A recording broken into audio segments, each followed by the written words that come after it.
Hey everyone, welcome to the channel. तो जैसे कि आज बैंक निफ्टी की एक्सपायरी थी, सबसे पहले ये देख लेते कि आज हम लोगों का MTM क्या रहा। तो हम अपने शून्य के ऐप पे चलते हैं एंड यहाँ आप देख सकते हैं कि आज का जो MTM था वो नेगेटिव 32,890 रहा। एंड ये थी हमारी पोजीशंस जिसमें हमने फुल डे काम किया एंड ये थे हमारे ऑर्डर्स जो कि फुल डे में पंच हुए। चलिए हम लोग चार्ट पे जाके समझ लेते हैं कि ये जो इतने सारे ऑर्डर्स हमने पंच किए आज, इसके पीछे जो मेजर रीज़न था वो क्या था। तो ये आ गए हम अपने ट्रेडिंग व्यू के चार्ट पे। यहाँ पर आप सबसे पहले ये देख लीजिए कि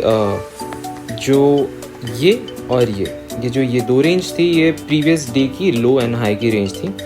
जिसमें मार्केट ने प्रीवियस डे काम किया था। एंड आज मार्केट जो था वो यहाँ पर रेंज के ऊपर गैप अप ओपन हुआ एंड गैप अप ओपन होते से ही उसने एक छोटी सी प्रॉफिट बुकिंग दिखाई जो कि प्रीवियस क्लोजिंग के आसपास तक आई।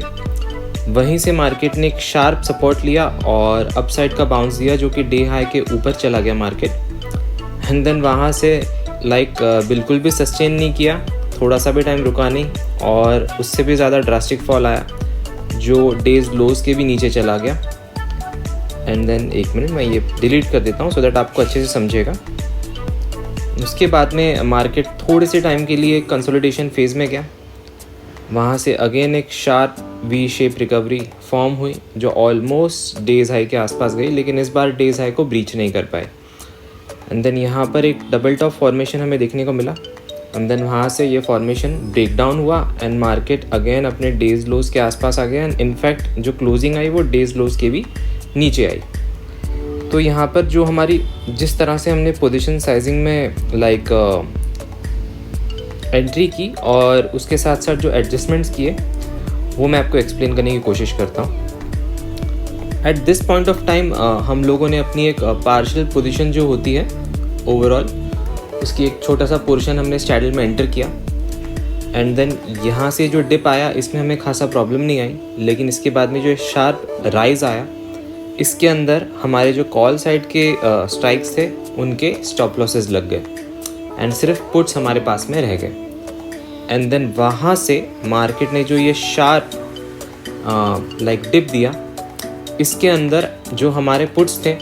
वो भी क्लोज हो गए, तो हमारे कॉल्स और पुट्स दोनों ही बंद हो गए। एंड देन फिर यहाँ पर हमने एक फ्रेश स्टैडल की पोजीशन ओपन की एंड इस बार थोड़ी सी क्वांटिटी साइज ज़्यादा डाली, बिकॉज ऑब्वियसली जब ये वॉलेटिलिटी कंप्लीट होती है तो लॉजिक यही होता है कि अब आप थोड़ी सी पोजीशन साइज एक्सीड कर सकते हैं सो दैट मार्केट जो है कंसोलिडेशन फेज़ में और साइडवेज फेज़ में चला जाएगा। ऐसा आप अज्यूम करते हैं एज एन एक्सपायरी ट्रेडर और इसी वे में आप अपने पोजीशन के आसपास काम करते हैं। तो market as per the expectation just थोड़ी देर के लिए ही कंसोलिडेशन में गया,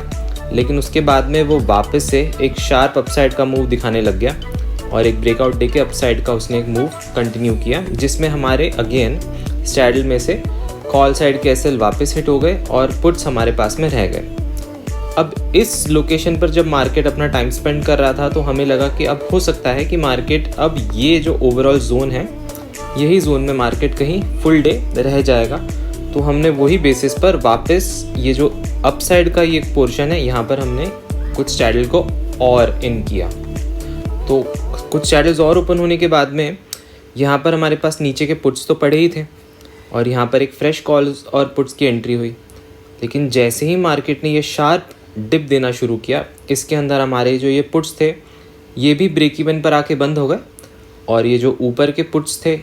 जो कॉल्स और पुट्स साथ में लिए थे इनमें से पुट्स का भी एसएल लग गया एंड देन सिर्फ कॉल्स ही हमारे पास इवेंचुअली होल्ड रह गए।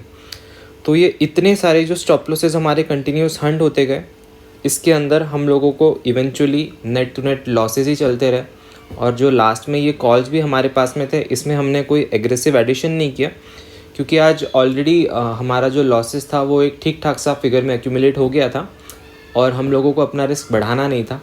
जिसकी वजह से हम लोगों ने जो कॉल्स हमारे पास थे उसी को ही रहने दिया और एंड में हम चाहते तो थोड़े से और स्टैडल या फिर कॉल शॉर्ट कर सकते थे या स्पेसिफिकली यहाँ पर भी हम अपनी कुछ स्टैडल पोजीशन ओपन कर सकते थे।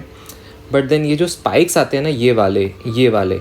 ये स्पाइक्स जो होते हैं ये आपकी इवेंचुअली रिस्क टू रिवॉर्ड को इतना ख़राब कर देते हैं क्योंकि आपको इस पोर्शन पर जो प्रीमियम्स है वो बहुत ही कम मिलेंगे,